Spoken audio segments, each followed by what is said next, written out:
Donald Trump donc sous pression, vous l'avez bien résumé en vue de ces élections donc de mi-mandat à l'automne prochain.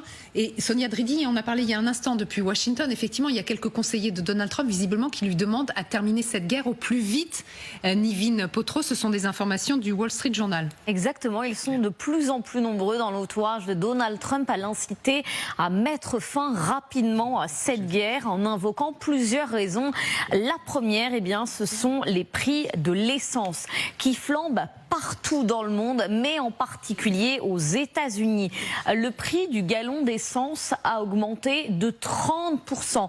30% en seulement une semaine. Quand on sait que les Américains sont les premiers consommateurs de carburant au monde, cette augmentation, elle n'est évidemment pas anodine. L'essence aux États-Unis, c'est un peu comme finalement la baguette de pain en France. Quand les prix augmentent, les Américains se rebellent et ils pointent tous du doigt la même personne, Donald Trump. Les prix sont si élevés, c'est horrible. Parfois, il faut choisir entre l'essence et d'autres choses dont on a vraiment besoin. Le président y est pour quelque chose.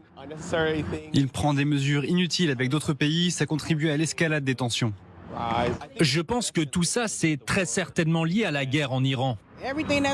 Tout ce qui se passe, c'est à cause du président. C'est la deuxième raison invoquée par les proches de Trump pour le pousser à mettre fin à cette guerre. L'opinion publique américaine se fissure et même chez les MAGA, beaucoup expliquent ne pas avoir voté pour cette guerre, ne pas avoir donné leur accord pour que Trump parte en guerre contre l'Iran. Selon les instituts de sondage, entre 60 à 70% des Américains sont opposés à cette guerre et c'est un électeur républicain sur deux qui désapprouve l'action militaire américaine en Iran. Et même parmi les figures républicaines, parmi les parlementaires républicains, beaucoup commencent à dire publiquement il faut mettre fin à cette guerre le plus rapidement possible. Car le risque, c'est un revers électoral pendant les midterms. C'est la troisième raison invoquée par les proches du président pour le pousser à se retirer. À 8 mois seulement des élections de mi-mandat, Donald Trump risque gros. Il pourrait perdre la Chambre des représentants, mais aussi le Sénat, voire même faire l'objet d'une procédure d'impeachment, de destitution, si cette guerre s'enlise, mais surtout si les pertes américaines sur le terrain s'accumulent, le nombre de soldats tués notamment en Iran. Autant de raisons qui expliquent pourquoi l'entourage de Trump lui conseille plutôt de communiquer sur ses gains en Iran et de vite sortir de ce piège iranien. Merci Nivine Potro. Mesdames, Messieurs, vous devez savoir que nous sommes en ligne avec New York, New York, outre-Atlantique, avec Romuald Sciorra. C'est le matin à New York, il est directeur de l'Observatoire politique et géostratégique des États-Unis et de l'IRIS. Romuald Sciorra, merci d'être avec nous. Dites, regardez le bas de l'écran de LCI. Je ne sais pas si vous pouvez voir LCI de où vous êtes, mais je vais vous le lire.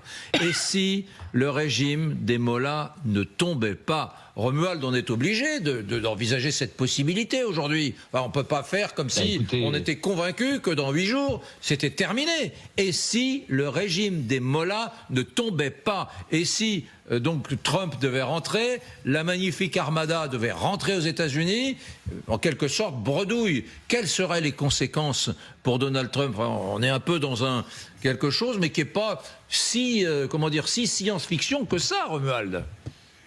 Écoutez, non, je ne pense pas que ce soit science-fiction, mais je pense que nous allons assister à une pirouette à la vénézuélienne de la part de Donald Trump. Il s'est lui-même piégé dans cette affaire iranienne et il n'a pas suivi les conseils de son entourage, du Pentagone. Il a voulu absolument obtenir un deal qui, à terme, de toute façon, n'aurait pas pu être aussi bon que le deal de 2015 qu'il a lui-même jeté à la poubelle. Il a déployé une armada du jamais vu depuis 2003. Bref, il fallait bien qu'il justifie tout cela auprès des électeurs MAGA, puisque c'est toujours sa cible cible principale. Et en parallèle, il s'est pris une gifle le 20 février dernier de la part de la Cour suprême, humilié à la maison, humilié à l'extérieur. Bref, il fallait qu'il prouve qu'il était le boss.